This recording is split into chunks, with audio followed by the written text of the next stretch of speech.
Break Fix Podcast is all about capturing the living history of people from all over the autosphere, from wrench turners and racers to artists, authors, designers, and everything in between. Our goal is to inspire a new generation of petrol heads that wonder, how did they get that job or become that person? The road to success is paved by all of us because everyone has a story.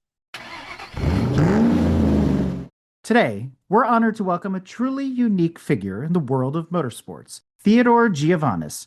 Known for his tenacity both on and off the track, Ted is not just a passionate racer, but also the driving force behind JKTG Foundation Racing, where he has competed in series like IMSA and endurance racing at some of the most iconic tracks in the world. His journey is one of determination and lifelong learning, balancing his career as a successful businessman, philanthropist, and author with his love for speed and competition.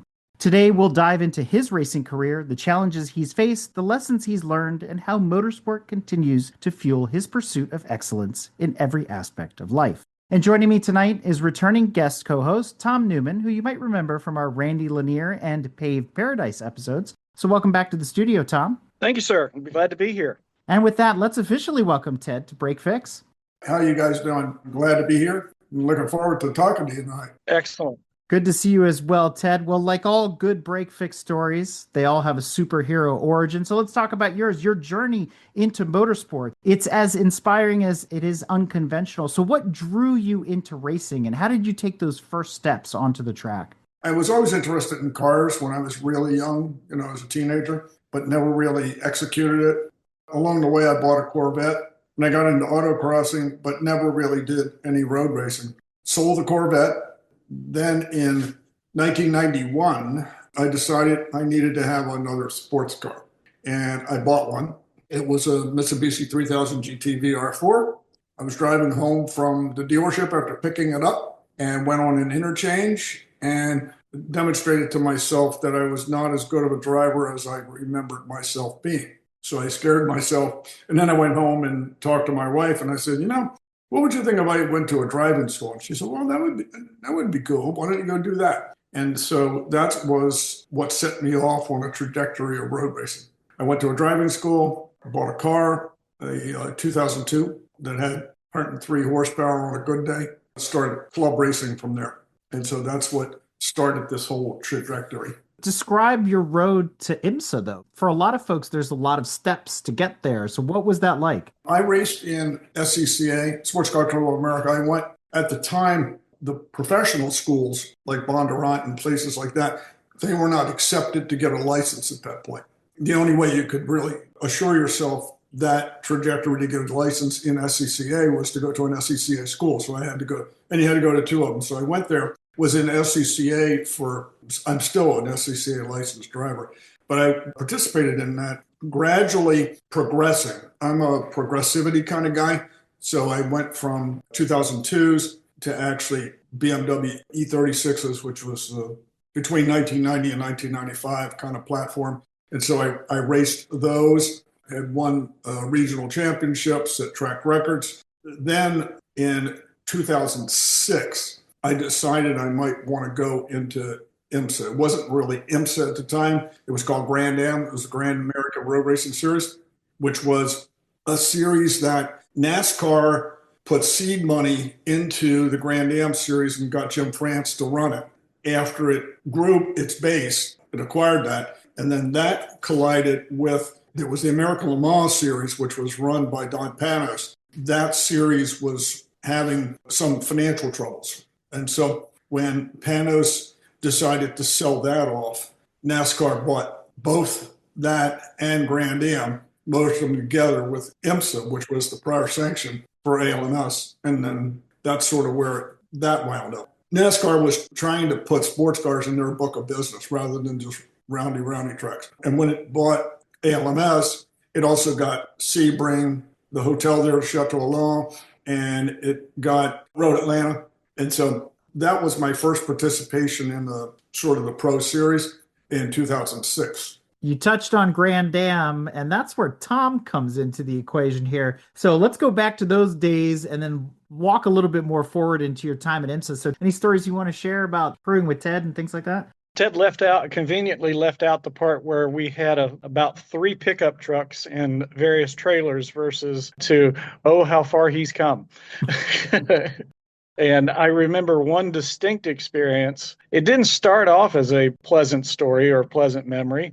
Ted, do you remember when we were at Lime Rock and lost the motor in practice? I think I do. The Paddock area was just a slog of mud. Yeah, we were down the other end. Yeah, that's right. Myself and another frequent guest on this show, Matthew Yip, were sitting on a tailgate after we had loaded everything back up for the trip home, and we heard 2 beers crack. I'm not sure where Ted was at this point.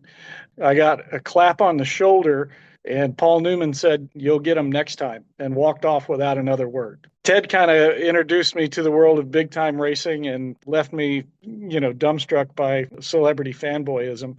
But that's a true story, and that was courtesy of Ted having me on his team. There was another thing that happened then with Yip. I don't know if that was the time, but it was at Lime Rock. Yep, it was Yip. We couldn't find the key to his car. Yes, that's right.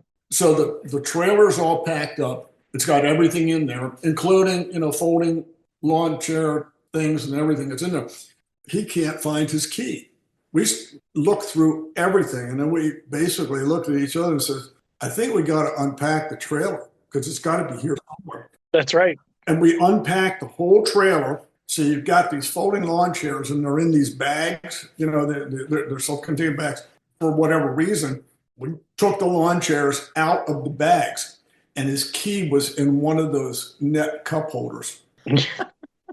How it got in there and who put it there, haven't a clue. But we were like, how is he going to get this car home? Ever since then, I've been on the pro side. We were only running a part of a year back then, 5-6 races, so half season, just trying to get our feet wet. We landed on a BMW 330 because at the time in Grand Am, you could build cars. You could build cars for the slower class, which is called ST, Street Tuner, and then Grand Sport was the upper class.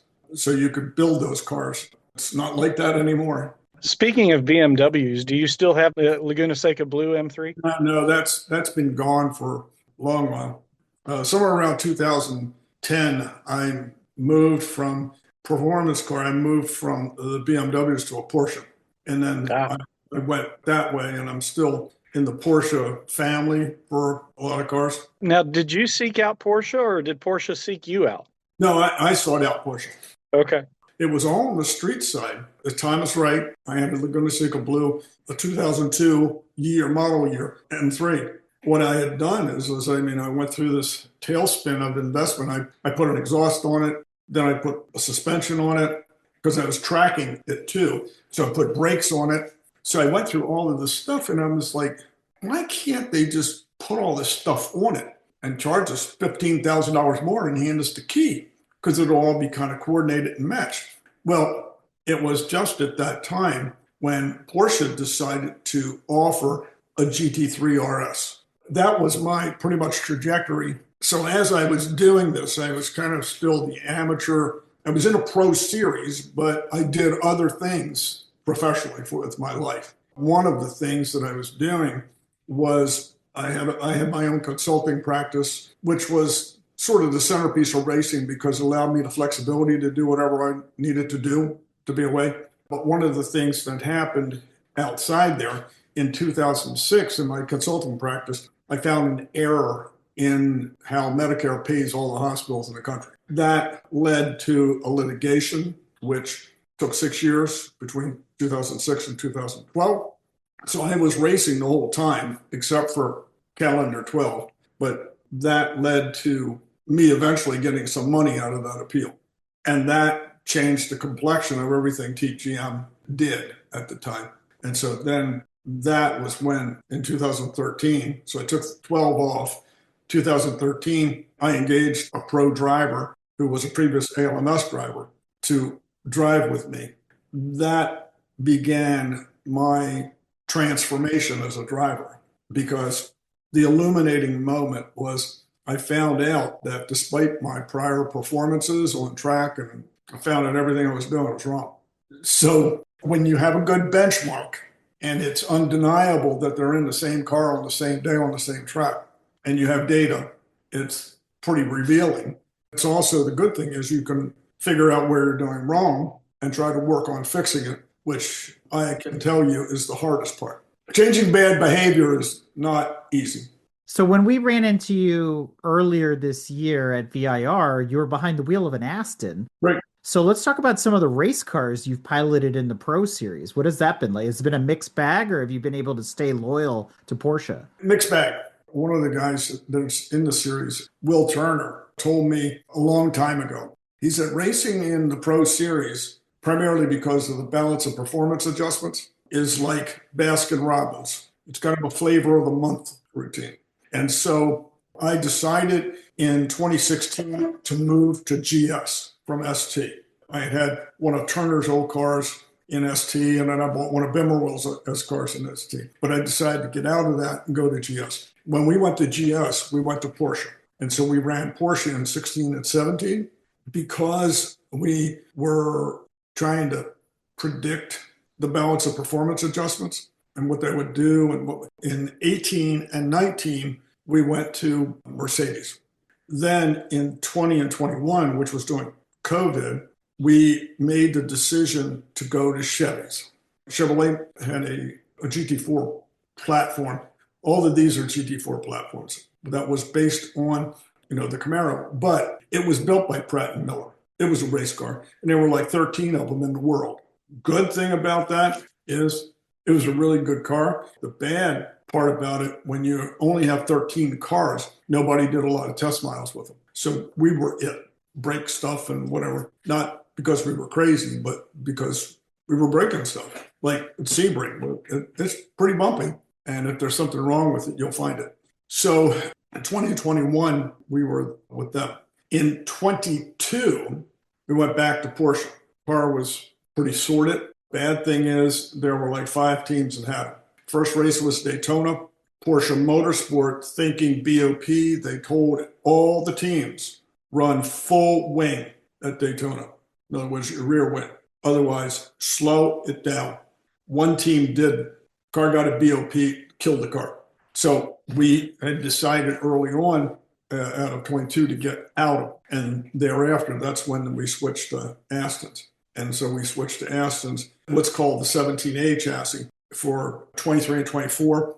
And then in 25, we went to the Aston Martin Evo, which is the 40A chassis. So it's got more dive planes and downforce. It's got more aerodynamic effects on it. Well, you opened the door to talk about BOP, one of my favorite subjects when it comes to sports car and endurance racing. And I've asked plenty of pro drivers their feelings about it. Some toe the political line and some are more honest about how they feel about BOP. Do you mind if we go down that route a little bit and get your opinion on balance of performance? I'm actually a little more balanced, and it's a hard job to try to equalize these cars. And so it takes a lot of effort and data. When it's complicated, they don't always get it right. Where I am, I understand. I don't like it. I don't like what the answers are. But it's like anything else in life. You have to get your head around you're going to succeed and win no matter what they do. Try as they will slow you down. You got to figure out a way to get better, faster. And however that is, you work with your manufacturer to try to change the BOP, to get back something, and to make the cars more raceable. But at the end of the day, you work on setups. You try to figure out anything that's wrong with the car. You try to fix it. Meaning, we had 2 Astons, and this year we thought we want to work like a 2-car team. So you put one setup on one car and one setup on another car, and then you learn faster. You learn which one's faster. And it wouldn't work. It was always confusing. And so we got stuck going to a test day at Watkins Glen, torrential rains. And so we were like, God, we should have just not come. But what we did with our race engineer, who was a new guy to us, the cars stayed in the garage the whole 2 days. They took both cars pretty much apart, side by side. And guess what? They found out they weren't the same. They were different. That was fairly enlightening about what we needed to do for setup. And some of it's the mounting holes. It's how thick the splitters are on one side versus the other side. So it's all of this kind of stuff. So you try to work through it. So we work only the manufacturer can talk to the series about the BOP. And then that's another level of complexity because the manufacturer has to represent all of the cars of your make, whatever that is. And so they're working to try to get the best average performance. But the way they do the BOP, what they do is they get data from as in one, highest placing car of each make. So the BOP is actually based on one car of Tom's car, whatever car Tom is driving, of the BMW. And so the teams have different structures, whereas Tom is the paying gentleman. He brings you in as his pro. Depending on that relationship, Tom wants to win races. That drives Eric's motivation and Tom's motivation to win races. However, winning races does not win championships. Right. You can win a championship by hovering between third and fifth if you do it consistently. Our team is focused on winning championships, which is different. What that means is for a guy like, I'm just putting the bogey on you, Eric, a guy like a pro racer like you want to win, but we got to get you to hold the line because going as fast as you can is disadvantageous to your fuel mileage. So we are going to tell you to run to a number on the dash because we have fuel burn per lap in liters. It's between 2.6 and 3.9 or something like that, depending on the track. What we'll say is you got to run this number because what we've calculated, the people in the pits have calculated, that if you run that number from the time you got into the car, you won't have to stop again, but the other guys might. So once you get to a certain point, if we know you're good on fuel, we'll turn you loose. You see what I mean? Then you can try to win the race. But you're following a guy, you tend to want to get past him. But guess what? He probably wants to save fuel too.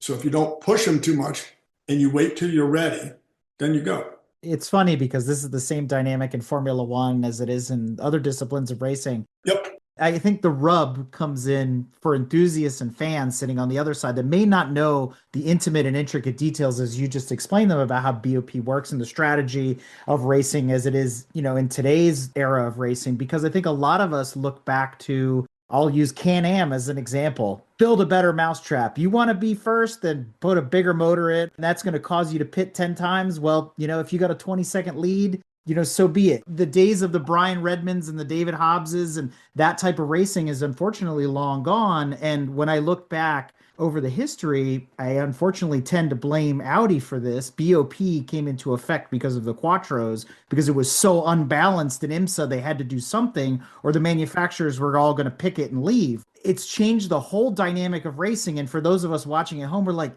just let them race. Like if the Mustang's faster, they had the advantage and they won it, So, having come up through the system after all these years, do you feel that racing is still as fun as it used to be, let's say in the good old days? Or is it much more math, science, and very, very intricate? It's fun in a different way. To be honest with you, that's the big similarities between racing and what I do in research. It's all about modeling. It's all about forecasting and figuring out how things work and what the relative strengths of a particular decision are. And you don't have this in sprint races and amateur races because you're only 25 minutes. You just put gas in it and put air in the tire and you go. But when you move to endurance racing, you're dealing with tire degradation, human degradation. If you're going longer races, it's all about arresting the deg rate of either human capital or the physical. So if you're blindingly fast and you burn tires off, you gain over here and then you lose back here. Or is it better to be like this and have a slower deg rate out there where your average time is better? And so that's sort of what the game is now in endurance racing. All of the rules are geared towards trying to give each car and each driver pairing somewhat of a chance. And back in the good old days, if you could build your car and you knew how to make it work and you had enough money, you could win. They're trying to change some of that, if you know what I mean, and try to balance it out. And so that's what driver ratings are about. You can't have too many gold people in the same car. The platinums are usually factories, so you can't have too many of them in the car. And you're trying to balance out because the easy thing is, I mean, if Tom's the fastest driver of the three of us, you just keep him in the car all the time. You just make him run the whole race. Well, they said, no, you can't do that. If he's paired with me, the minimum drive time is 40 minutes for the pair. One of us could drive 40 minutes and get out, and the other one can drive the rest of the 2 hours. Cool. They're still compliant with the rules. But they have these different driver time rules, so you don't just get all the super duper pooper drivers. Because let's face it, if we got the biggest budget, we can win. So we hire the best drivers, put them in a car, and whatever. So in Formula One, that's what, in theory, the budget caps are trying to do, trying to smooth that out. Because if somebody can spend $300 million, but Tom can only spend $100 million, he's going to lose. And so you have this allocation of resources, wind tunnel time, all that kind of stuff. So that's what they're trying to do. With us, it's different tools. Our cars are supposed to be built to a GT4 spec. The ones in the 24 are the GT3 spec, and that's all sanctioned by the SRO. It doesn't mean that they're all the same. That means that they can achieve a theoretical similar lap time with a pro in it. But you can decide how big that gap is. That's what the SRO does. Can it be a second a lap? Maybe. Well, that's a big difference.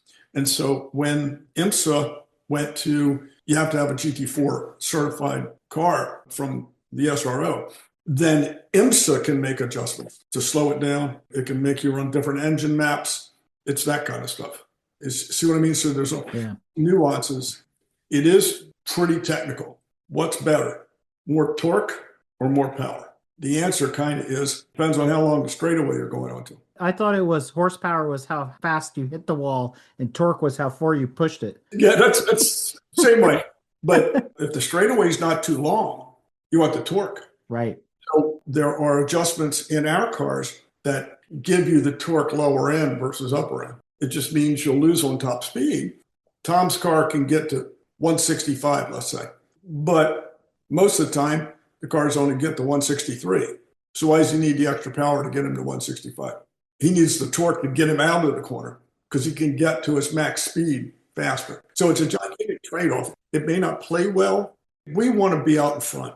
We want everybody else to figure out, saying, how can they be out that far? And the IMSA guys are looking at it saying, well, how do we get everybody at the finish line at the same time? All the makes. Because each manufacturer has the following. I know drivers do too, but people come to see the Porsches and the Mercedes and the Fords and the whatever. They come to see that. The way the series looks at it, they want each manufacturer to have a chance. I'm not saying to win, but have a chance to win.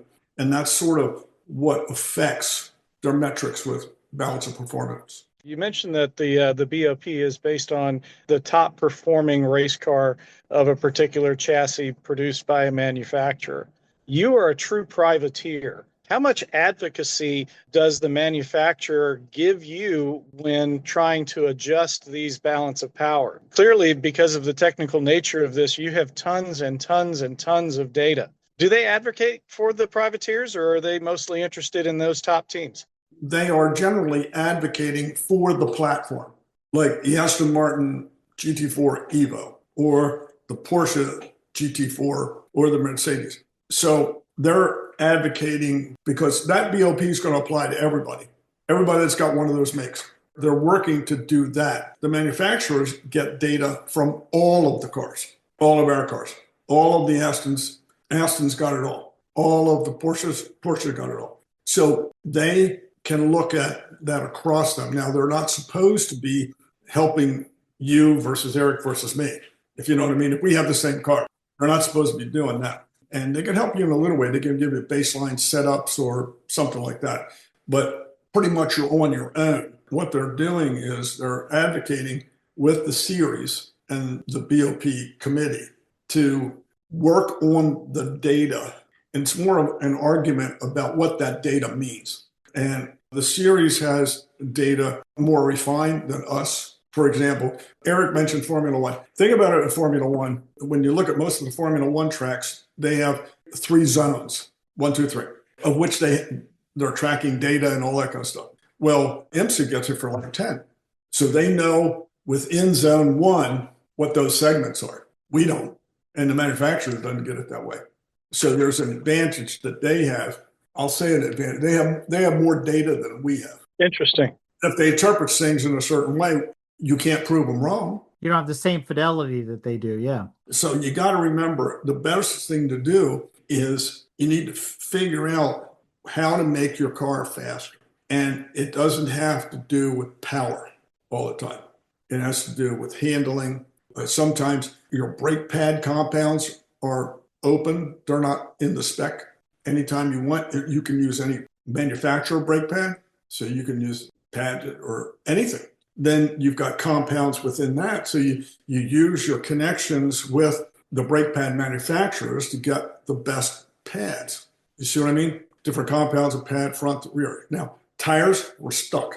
We all have to use whatever tires. That's part of what IMSA does. And so sometimes the manufacturer will advocate for, like a heavier car, advocate for a wider front tire if the car's pushing a lot. So they could do that. You see what I mean? Do. Basically, it's all of the segments around the track. It's not just the straightaway. It's quarter speed and then exit and the mid corner. The mid corner is a key area to work on. If you've been watching, I don't mean to throw back to Formula One, but if you've been watching the Formula One stuff and you hear Verstappen complaining about how the car's imbalanced or whatever, forget about the porpoising stuff. He'll talk about balance. Well, balance is you're uncomfortable in the corners at what the car's doing. It's not feeling right. When you're not comfortable or confident, you can't put it on the edge because you're still feeling of what it's going to do. In the end, the most significant thing I learned when I started driving with a pro is one fact. It's not about the pedals. It's about feeling the weight. And if you feel the weight on each of the four corners, that's when you need to see what it's going to do, where it's going. And then your head tells your feet to do what with the pedals. You see what I mean? So if you can't feel the front turn, you better not touch the throttle because what it's going to do is pull weight off the nose and it's not going to turn even more. So it's counter what you're trying to do. You're trying to get to the go pedal quick, but if the car's not pointed right, that's why you need a bigger front tire on some of these cars. And then you need to figure out how to drive them differently because it's like, well, the Mercedes and the Aston, they're kind of similar cars. You have to drive them differently. So that's another complication where the driver comes in and a guy that's like me, that's not really I wasn't born like a pro driver. I didn't come up and that wasn't my destiny from the time I was a kid.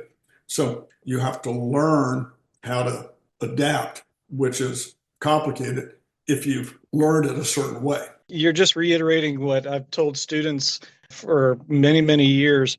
The most valuable sensor in the car is the seat of your pants. That's what Hans Stuck always said too, you know. But Yep. But I think actually this is a great segue, Ted, to talk about some of the challenges you've faced coming up through the system. Are there any stories you can share, maybe most challenging weekends, things you learned from those weekends that have transformed you as a driver? The key is to learn the good attributes or the good approach. With me, it was more, learning about weight management and not power management. It's a philosophy of an approach. Racing is actually a lot like life. Well, certainly you have to want to do it, but you need to understand you can be tested in what you think you're going to achieve. The year we went to Porsche in 2016 in GS, we were at Canada coming down the back straightaway. It was a test day. It was back in the days when they used to let the track have a promoter test day as a way to get some of the money back that they were paying IMSA to come there. And so they got money from us in a test day. But Hugh was coming down the back straight as he went into brakes. He lost brakes. Car went into the wall. And we were really worried about him. So we lost a car for the race. But we had another car. So I was in practice the very next day. And I was coming into the last turn and got tapped a little bit in the tail. And the car shot sideways. And I went right into a concrete barrier and severed my Achilles tendon, my right tendon. I was done for the year. I couldn't even walk. And we lost 2 cars that weekend. 4.5 months later, I was back driving a race car because I wanted to drive a race car. And that drove my approach to my surgery which I was told the only way to be back 100% is to get full surgery and have the thing put back together, because that's the only way it'll be 100%. So I did that, and I went through all the therapy, did the thing because I wanted to drive race cars again. However, that happened like July 17th or something like that. The first weekend in August, Hugh and Cosmo were driving the car. I was just sitting on the box watching. We're always plugging different people into the team, and we knew that we were having the team, so we wanted to have them together to keep the energy moving in the right direction. So that's sort of kind of an example. You don't let the stuff slow you down, and some of it's going to be terrible. It wasn't the most pleasant thing that I've ever done, but it's not the worst, okay? Then I was racing in the IGT series. In that series, I raced only Porsches. We were racing at Daytona. I came through the kink, screwed up, crashed the car, so I couldn't really continue. And so we're like, what are we going to do now? At the time, I needed a Porsche Cup car, and I was racing a Porsche Cup car in another series, but another team was doing it for me. It wasn't our guys. And so Hugh comes up with the idea. He says, let's go get the other car. So we're like, who's got the other car? Well, ACI had the other car. So we called Kurt, who owns ACI. This is on Saturday morning. He happened to be at a funeral for his father.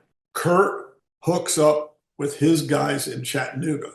And our guys drove 10 or 11 hours to Chattanooga, met those guys at midnight, got the car, brought it back, and then I was on track the next day.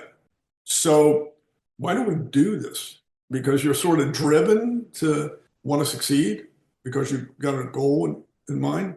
So there are disappointments, unpleasantries, but then you do it because you want to, because you have a desire to succeed, you desire to improve, desire to get, and that's sort of where I am. So earlier you mentioned how your day job in medical research, some of the aspects of that, the data crunching and the modeling, have translated into the world of motorsport. Have any of the lessons you've learned in motorsport translated into your medical research work? It's not necessarily my work, but it starts off in your world of that you were talking about Formula One, because those folks have huge mathematical models and they have tons of data from their cars. It's such where they can go in and change one piece of the data to change, in effect, a part in the car, and then rerun it for a whole race to see if the part's going to fail.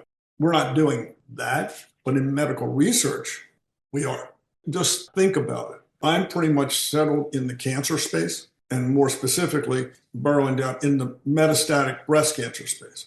So that's when cells get away and they go to a distant part of the body, and then they start making trouble there. Imagine if there was a body part and we could simulate that part in a model. And then let's say it was cancer, and we're getting the data inputs for the models from how cancer responds in mice, and then ultimately how it responds in humans by measuring people that are in clinical trials. They're taking data from these sources. It's like the F1 guys with the sensors for their car. We're using this other kinds of data to try to model this. And then you can try to change the therapeutics to be more effective. And so that's sort of how the two relate together. And last year, we started running the moniker on the car of driving research.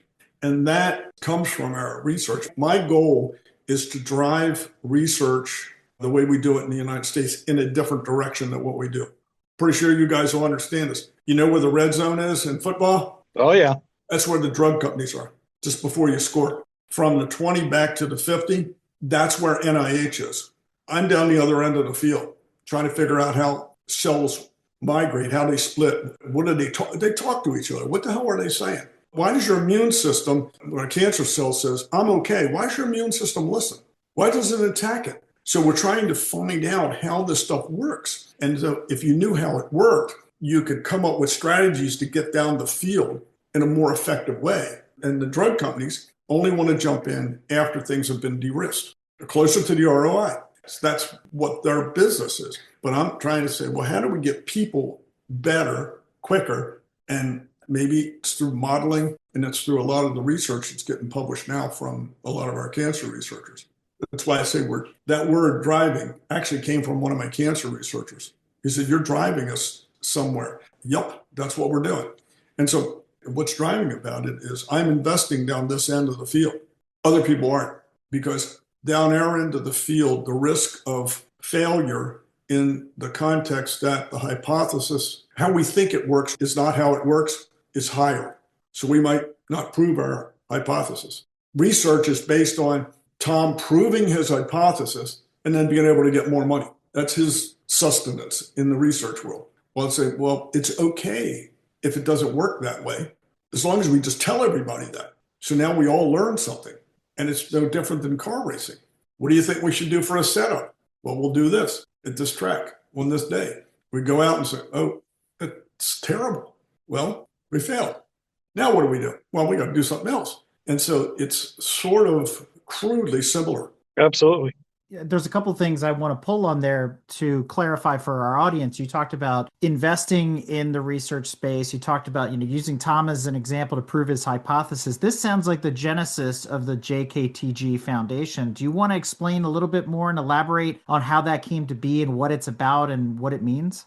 I alluded to the appeal I was in between 2006 and 2012. I had my own consulting practice, and actually my wife was working with me in the consulting practice. In 2001, there was an initial finding of breast cancer. They removed it and she got radiation and had some other surgery, and everything was fine until 2008 when it emerged.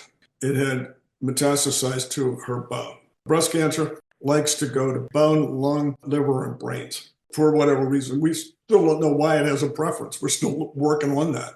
So she had it in her left hip. That was in 2008. Then she went through all kinds of therapies. December 31st, 2010, she's dead. 2 weeks later, we win the appeal. So during 2011, I knew I was going to get money out of it from the appeal. And so I started to think about what I was going to do next. And emerging through 12, the idea of the JKTG Foundation was born, that I was going to do something else. But what I wound up doing was at the end of 12, we started filing applications for tax exemption with the IRS, and all the legal eagles told me I would get approved in 9 months. I got approved in 9 weeks.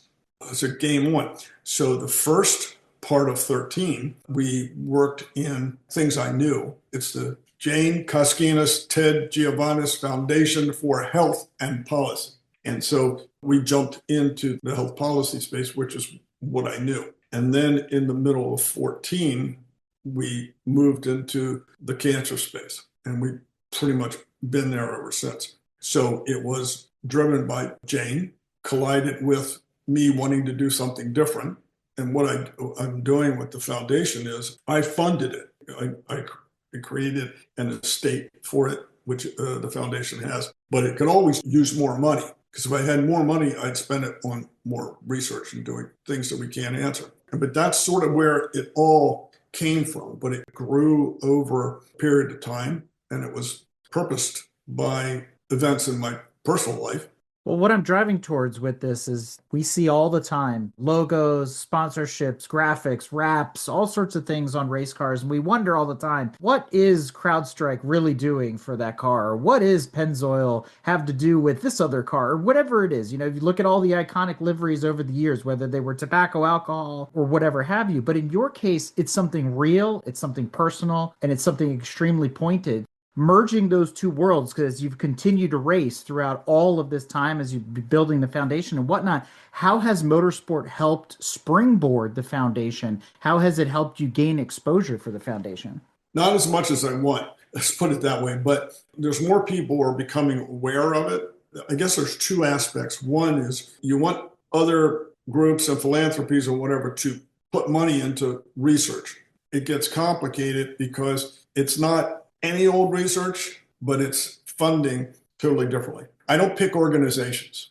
I don't pick big schools, and I pick people. So you pick the best researchers. And if they just happen to be at Tom Newman University, it's cool.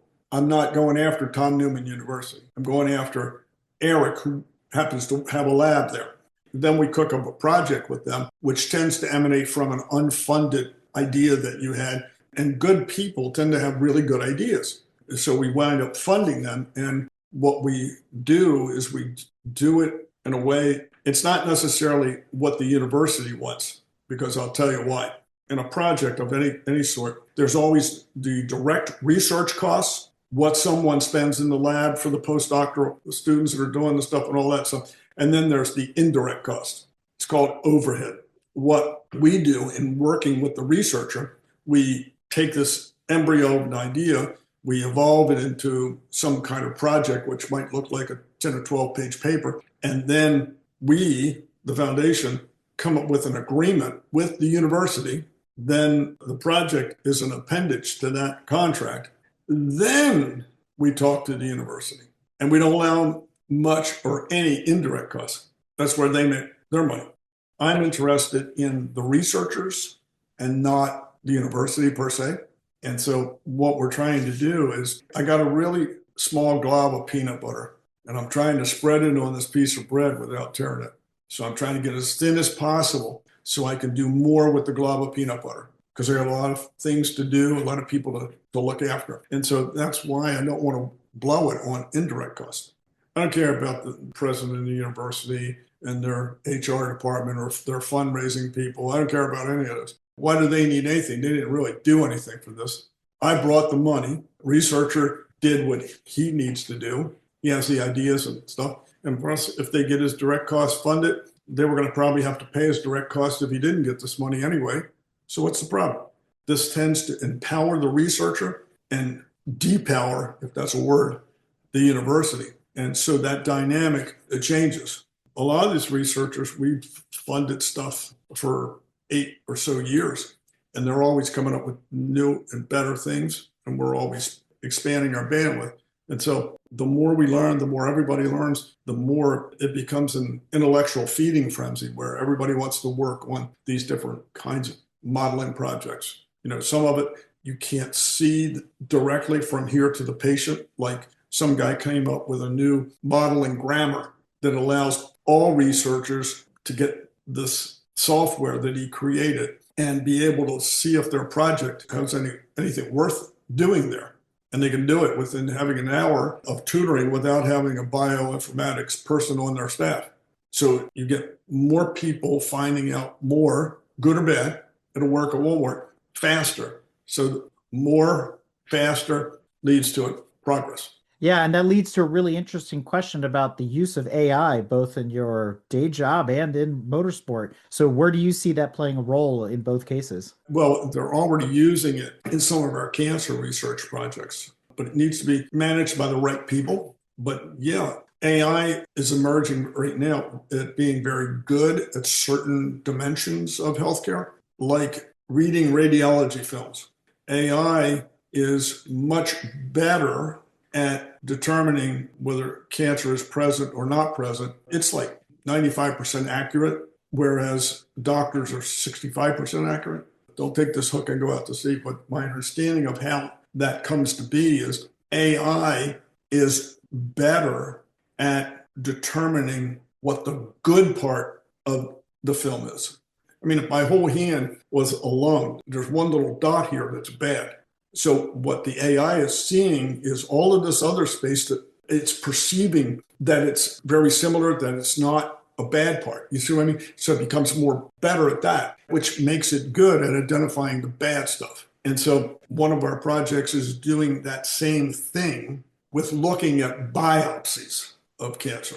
And in order to do this AI, you need a supercomputer, and so only so many people have it. And it obviously, it's all over the news. You're going to need a lot of electricity, and it's not necessarily to power the computer, it's to power the cooling mechanisms you need to keep everything cool when you're running these babies. So you can't just go, oh, the three of us are going to start using AI.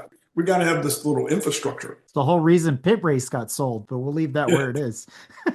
The biopsy project's going to take, it's going to take a year and a half to feed the biopsies in there, because it takes like an hour and a half to scan one. You get in there and then you can start to do some analytics of it. you got to have some baseline information. So you got to have a scan, and you have to know something's wrong with the scan. So then you can put this in there, and then you can say to AI, hey, look at this. What's wrong? Because you know the answer. It's sort of kind of like that. So that's what we're doing with biopsies. And so you'll see this emerge more on the diagnostics, x-rays, whatever, they're diagnostics. And then I think you'll see it emerge into more treatments or more monitoring during treatment. Once we know it's there and we decide on a certain therapy, we have to go back and look and say, is the therapy working? Are we doing good? Are we doing not so good? That's sort of where the whole thing will shake out first. But it's going to take a while. You know, the limitations, the physical stuff, you know what I mean? The supercomputers, having the data to train it. I'll ask you two, what idiot in their right mind would fund a project that deals most of the cost is feeding data and scanning it into a machine? The Department of Defense. Well, that's me. I'm paying for that. But you're right. It could do that. But I mean, it's like that's what you're trying to do. But if we don't have the stuff scanned in to be able to train this thing, it's got to have all the pieces together. So it's the right people, sort of the right conditions. That's why I'm driving research with how we're picking people. That's sort of the simple version of it. Let's switch gears and get back into some more racing conversation, shall we? In my experience, and certainly it's not anything that's approached yours, we've seen some professional drivers move down from IMSA at the true professional level, kind of like as a guest driver for some of the amateur endurance racing teams, and take a spin in their car, whether that's Randy Pobst in the 24 Hours of Lemons or other drivers coming down for the American Endurance Racing Series. Have you thought about doing any of that if you were offered a seat, or do you have some prohibitions based on where you're at now? To be honest with you, it's more time availability more than anything else. I mean, if I think about it, that was one of the factors when I was racing IGT. I kind of ran out of time to do that and what we were doing, because what we started to do as we purchased new cars, we test it more. And as you test it more, that's sort of where your time goes. So it's a question of, what do you have the time? So I consider doing that maybe more for fun. But the reason those pros migrate down there, a lot of those guys, they don't have rides in the other series.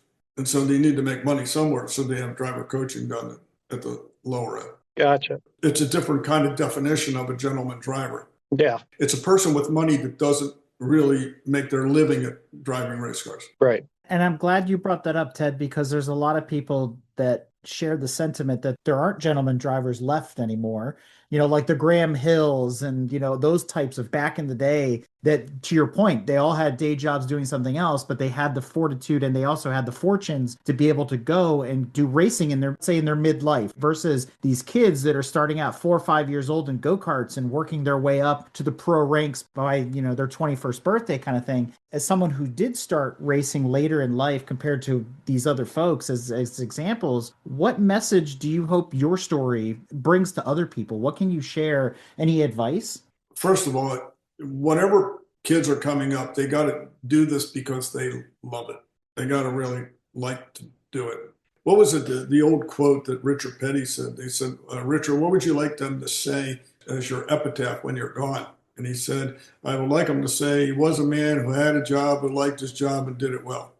When you think about it, he didn't mention money, but money came because he did it well. The dynamic in racing now, it's very competitive to get in. When you're driving, particularly in an endurance series, you need a driver with discipline. And a young driver that wants to prove themselves may get a little too enthusiastic sometimes, which leads to crash damage, which who pays for that? So you need to be in control of yourself when you're doing stuff. In more ways than one, I'm pretty much a weird bird in that, why do I race in the IMSA series, which is arguably probably the most competitive series in the United States? Because I know when I'm driving, I'm going to be close to last. Why would I do that? And it's because of the competitive pond I'm in. It drives me. And I'm sure if Hugh were here, he would tell you, we do better overall when I do better because I give him the car in a better position. That gets us back to the pairings. It's like we have to take the two me's and make them a we. He knows he can't do anything to set up that I can't handle. It's not demeaning to me, what I just said. It's just the talent. But when I can do well on average, then he's in the top 10 all the time. And that's how we won the bronze. It's that simple. And while you're in the heat of battle, you don't recognize what you're doing. You sort of really don't. And this year was like that. We didn't do good at Daytona, and then we sort of did a little bit better at Sebring, and then we went for the next couple of races. We were like not so good. And so we were behind in the points. But we won bronze. And it wasn't until the end of the year, Hugh said, well, we won bronze. We were dominant. I said, are you kidding? We won by 200 points. That's like dominant. And he said, and then when you look at it, I read the year in review. We were terrible in Canada. We were terrible at Watkins Glen. Watkins Glen was on me. Canada was on the crew. And then we started to come back. And then so then we go to VIR. We won VIR for bronze. Before that, we had won Road America. And then we went to Indy. We won Indy. And then we went to Road Atlanta and we won that. And I was like, oh yeah, we were pretty dominant. And so I didn't realize it until after everything was over.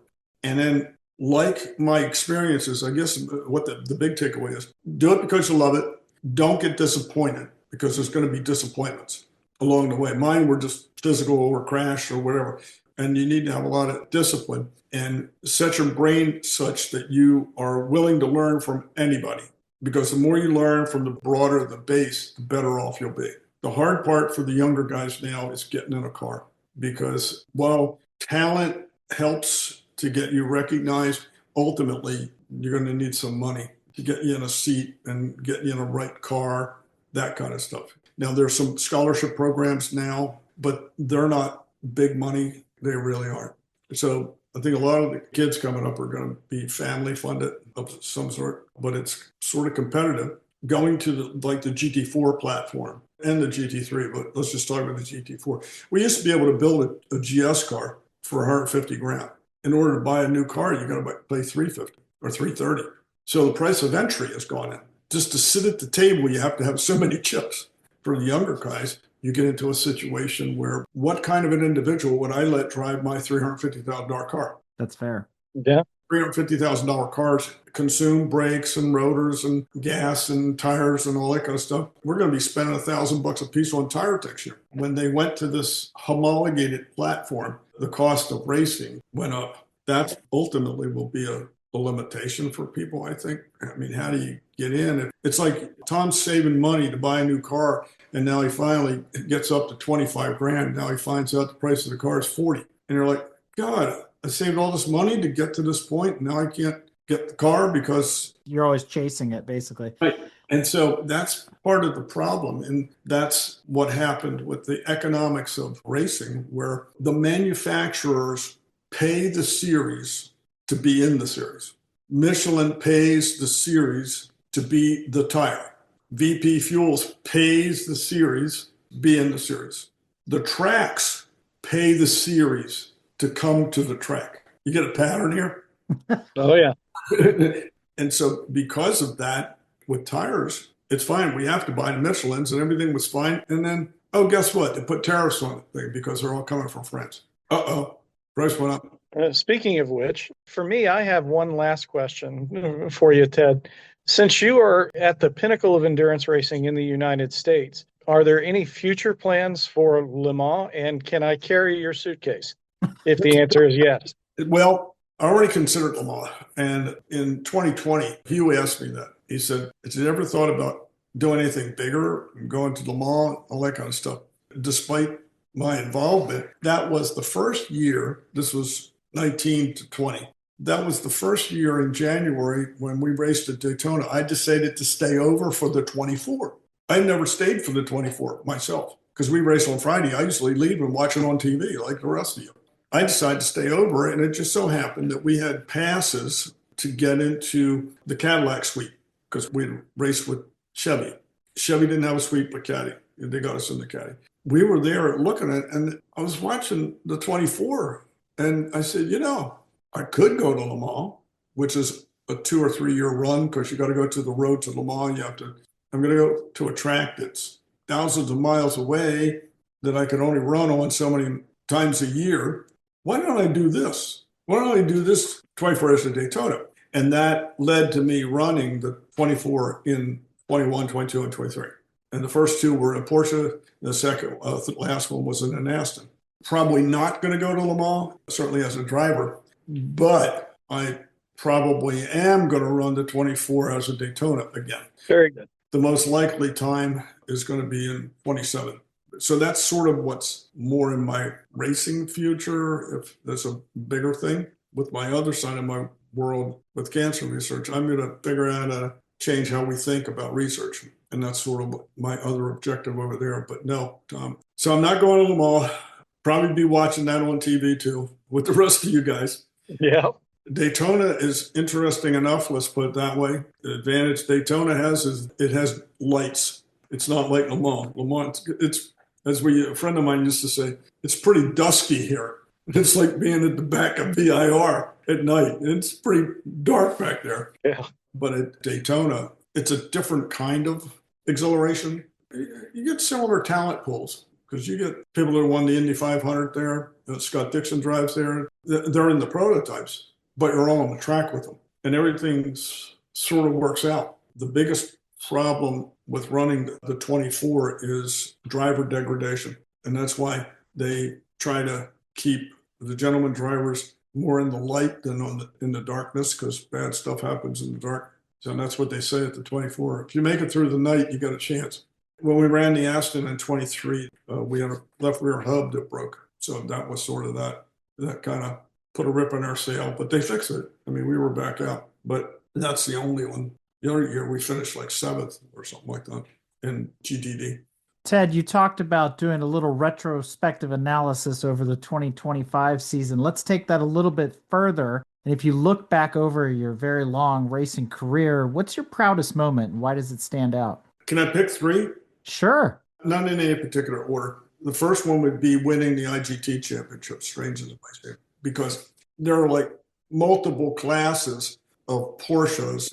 It's basically an aggregation of points. So you could be running against me in a GT3 car. I mean, a real GT3 Porsche. And it's how much we all make points. And so it was actually winning against 3 different classes. So whoever had the best. So that was sort of a big moment. The other one would probably be this year winning the 2 bronzes. This for the second year.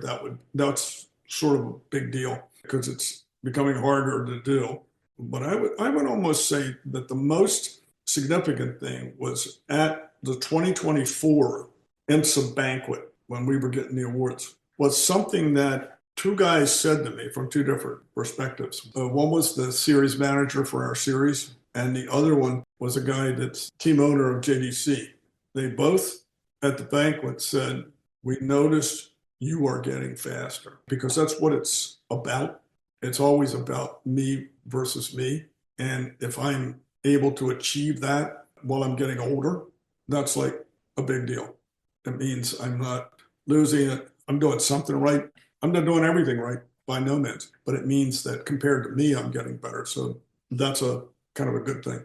And when that stops, that's when I'll do something different or recalibrate and drive slower cars or something. Achievements are one thing, but what you really want to achieve is about improving yourself.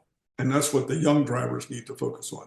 Improve yourself. That's what I've always said. If I worry about fixing me, the me versus the other guys will take care of itself eventually. Sage with professional advice. All right, Ted. Well, we've reached that part of the episode where I like to invite our guests to share any shout outs, promotions, thank yous, or anything else that we haven't covered thus far. This is not meant to be salesy, but for finding out more about cancer research and what we're doing, go to jktgfoundation.org. It will tell you a lot of what we're doing. Also, you can go and just search me, tedgiovanis.com. That's my website, but that'll tell you the other dimensions, including, that'll get you to the racing site, TGM Racing, and It will tell you a lot of things that we're doing. And I think for a lot of people that are either in business or racing or whatever, follow me on LinkedIn and Instagram, because when you see my LinkedIn posts, are all about helping people. The posts are taken from things I've learned from racing, but it's also in business and in life. And so I'm not selling anything. I'm trying to help people, trying to get through all this stuff that we call life, And so it's not going to be smooth and it's not going to be straightforward, but you can make it through it. Keep the faith and keep going.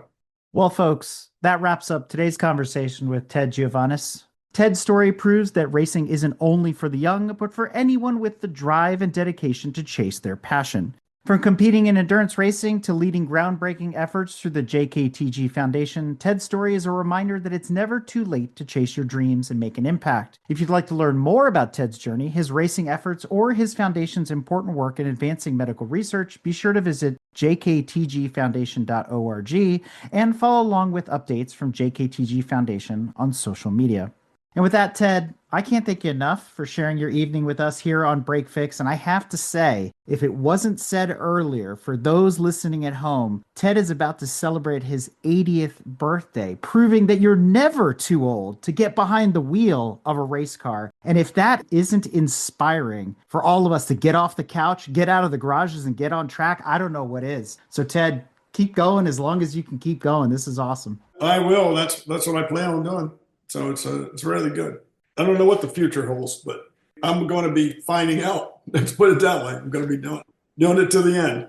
Oh, good. Thank you for having me on. Thanks for being with you too. Thanks for hooking up with Tom again. Thanks, Ted. It was great seeing you as always. We hope you enjoyed another awesome episode of Break Fix Podcast, brought to you by Grand Touring Motorsports. If you'd like to be a guest on the show or get involved, be sure to follow us on all social media platforms at Grand Touring Motorsports. And if you'd like to learn more about the content of this episode, be sure to check out the follow-on article at gtmotorsports.org. We remain a commercial-free and no annual fees organization through our sponsors, but also through the generous support of our fans, families, and friends through Patreon. For as little as $2.50 a month, you can get access to more behind-the-scenes action, additional pit stop minisodes, and other VIP goodies, as well as keeping our team of creators fed on their strict diet of Fig Newtons, gummy bears, and Monster. So consider signing up for Patreon today at www.patreon.com/GT Motorsports. And remember, without you, none of this would be possible.